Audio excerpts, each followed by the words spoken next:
বাক্সা জিলা কমিটি নিখিল বড়ো ছাত্ৰ সন্থাৰ মুকলি সভা আছিল আজি বাৰ্ষিক অধিৱেশন আৰু এই সভাত বহুতো কথা আলোচনা হৈছে।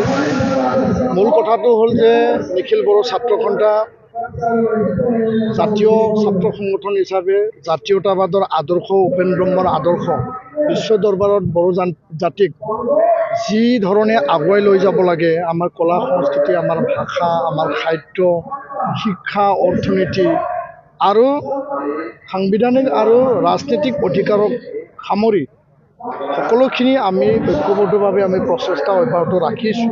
আৰু এই ক্ষেত্ৰত আমাৰ এইটোৱে আহ্বান, 2020 চনৰ বড়ো শান্তি চুক্তিৰ আধৰুৱা যিখিনি দফা, আগন্তুক ফেব্ৰুৱাৰী মাহত কেন্দ্ৰীয় বাজেট অধিৱেশন আহি আছে, তাত যিখিনি সংশোধনী বিধেয়ক আনিব লাগে, বিটিআৰ, কাৰ্বি আংলং আৰু ডিমা হাছাও, আমি আগতে 10খন 6 দলৰ কথা কৈছিল, এতিয়া আমি 3খন 6 দলৰ কথা ক'ব বিচাৰিছোঁ।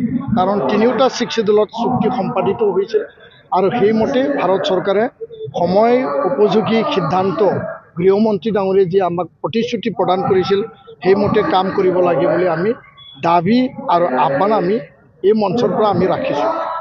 আপুনি নিজে ফেচবুকত পোষ্ট কৰিছে, যোৱা 17 তাৰিখে বাগৰুম্বা নৃত্যত আপোনাক সন্মান কৰা কিয় কৰিছে, কেনেকৈ কৰিছে, ক'ৰ পৰা তেওঁলোকক ডিউটিলৈ আমন্ত্ৰণ কৰিছিল, আমি শুনিবলৈ পাইছোঁ বহুত জেগাৰ পৰা তেওঁলোকক জিলা পৰ্যায়ৰ পৰা আনিছে, তাত বহুৱাইছে আৰু এনেকুৱা ব্যৱহাৰ কাৰো কাৰণে সহ্যৰ বিষয় নহয়।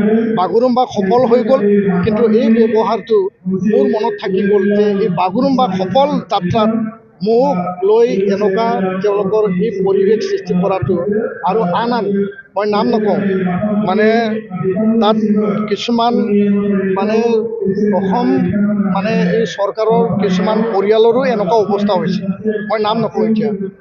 চৰকাৰী পৃষ্ঠপোষকতা কিবা ভিআইপি কালচাৰ কৰি উঠা বুলি অনুভৱ কৰে নেকি? নাই, মই ইয়াৰ কাৰণে সতৰ্ক হ'বলৈ কৈছোঁ, ভৱিষ্যতে যাতে এনেকুৱা নহয় কাৰো লগত, আৰু সেইটো কোনো কাৰণত সহ্যৰ বিষয় নহয়। ধন্যবাদ।